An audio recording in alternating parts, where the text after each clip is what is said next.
video, finally done with the cage. I put it on, bolted it up, and did all the wiring for all the lights, which was a crap load. I got rock lights here, we got interior lights there. There's all the speakers. I had to run wiring through the tubes. Had to run wiring for the whips and the chase light. So I had to run wiring through this tube. Not easy. Then to one corner and then from the corner down. So I did a really clean installation. There's no wiring, there's no holes that are visible. You're never gonna find it unless you peel off the plastic that would normally go off here. You will see the hole that's there. And if you took off the roof, you will see the holes drilled downwards. But besides that, you can't tell. I decided not to record all the wiring I did to the cage because it is a pain in the ass and kind of boring, honestly. But here's a pro tip. Use some weed whacker string. As you drill your holes to run your wiring, you run your weed whacker string, and then from one hole to the other, another section of weed whacker string, and eventually you'll pull everything through using some electrical tape. So that's one difference as far as wiring goes that you might not see on other cars. You go to Sand Show, 4-Wheel Drive Expo, when you're out riding and you see all your buddies out there with their razors and Can-Ams. When they get the wiring done at a stereo shop, they don't do it like this. Most of the time what they do is they'll drill a hole on one of the tubes, drill a hole on another tube, and they'll just pass the wire from one tube to the other, and it's visible. You see 2 inches of wire, which isn't a big deal, but I wanted mine to look clean. Everything's new, the stereo's new, the particle separator, the cage is new. I wanted everything to look super clean. So what I did is I took my time, drilled the holes to the top. Now they're covered up by the roof, and all the wiring is inside the tubes. So if you saw in the last video, I mentioned it took 2 months for them to finish this cage, which was a long time. I bought it when they had the Black Friday sale, so they had a lot of orders come in, and I get it, but it did take a while. But anyways, let me show you the cage, because the cage is badass. I compare this cage to any other manufacturer, SDR, TMW. Those are 2 manufacturers I was looking at, and this cage was local to me, and it's pretty dope. So I want to show you guys the cage. So for each corner here, they have some grab handles, and they're not grab handles for like when you're riding, because then you can lose a hand if you roll over, but they're good grab handles to go inside the vehicle and not struggle. Hey, what's up, kids? Food's ready? Yeah. What'd you guys make? Rice with chicken. Why are you making faces like that? Yeah. Why that chicken? Why is it I chicken? did the chair was like this, and then I put my toe under it, and then I did this, and then And you hurt yourself. As I was saying, so there's grab handles on all 4 corners, which is really cool. I really like that about the cage, because I did buy some grab handles for the previous factory cage, and these are come built in, so I don't have to run these grab handles that used to be on the cage, and I pretty much held them with these 2 crummy bolts that got bent when the cage rolled. So these are nice. Also, the front intrusion bar on all the Utvspeed cages, the front intrusion bar is pretty much just like every other cage manufacturer. They start up at the front, at the top, and the 2 tubes come down this way. So they come down this way, kind of like how do I say it? From top to bottom, they open it up.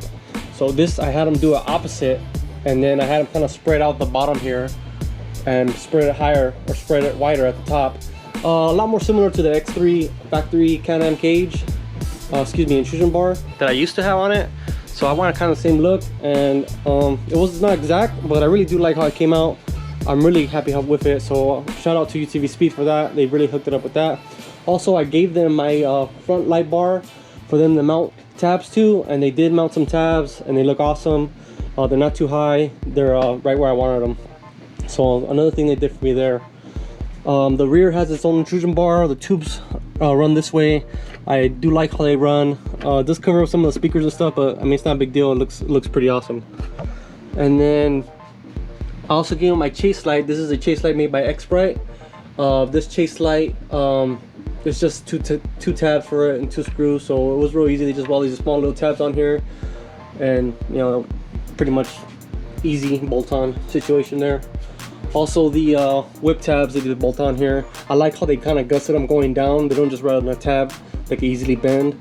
So if you do roll over, God forbid, it's not gonna jack up your whip, you know, tab mount. So the cage can keep on going, which I really like. On the inside, you can see the main tube running from front to back, and then one going across. You know, this is a lot heavier steel gauge. Even though the diameter is a little bit smaller, coming down from 1 7/8 to 1 3/4, it's actually a lot thicker and a lot stronger, obviously. And then towards the front here, there is a gusset going sideways. I kind of cover it up because I got to put this plastic here for the dome lights. I do like this. This is an extra little piece that makes this all triangulated, and just it adds a sense of rigidity to it that makes me, you know, happy that it's there. Pro tip number 2: hold on to the drill. Fucking thing whacked me right in the face. Oh man, the bit binded up and it freaking hit me. Oh man, that's a dent in my nose, man. You see that? It's horrible. Fuck. Break time. So the roof is fitted with all these I forgot what they call them, Zeus fittings? I'm not sure. They're just twist lock fittings, and you can see them from the inside here. They're just twist locks. They work awesome. I took the roof off when I was wiring it, and I put it back on really easy. If you're at the dunes and you had to take it off in a hurry because you can't see over the bowl, this is perfect. So I really like that about the roof. Towards the rear here, another little gusset for the tube, which the refractor cage doesn't have. Another, you know, beefy part that I really enjoy about this cage. The cage comes down here, bolts on like normal, but the cage then continues around here above the plastics, and then it bolts into this bumper.